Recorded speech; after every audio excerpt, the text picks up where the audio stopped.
Welcome to Monday. Today was just a small update, so I'm going to spend some time answering a question from a client, and feel free to send these yourself.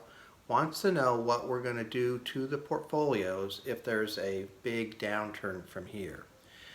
But first of all, I want to talk about the concept of really not knowing where it's going to go. It could go down from here, but on the other hand, the Fed and the Congress are putting so much money in, it could go up from here. So that's the first thing. We always have to assume we don't know where this is going to go and create our portfolios with that in mind.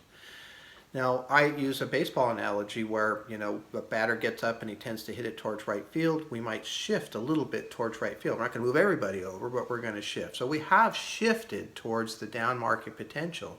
We have reduced small cap, mid cap, and international stocks and added big companies, especially companies that might be able to benefit from this environment.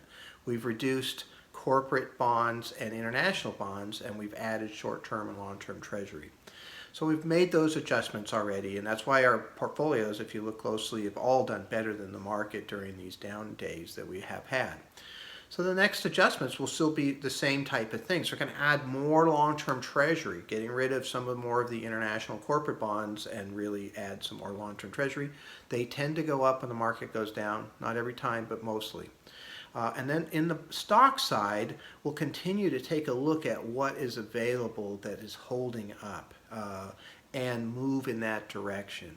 So we do have a step-by-step plan to be able to reduce the risk inside the portfolios if they keep going on the downside and we really do have a collapse of some type. So again, we don't know where this is going to go. We have to be careful. If we go too far one way, we could have trouble. So got to keep some balance, just make some small shifts and keep shifting slightly as things become more obvious, whether that's an up market or a down market. So I want to thank you very much for listening, and I hope to be able to talk to you tomorrow. Thank you.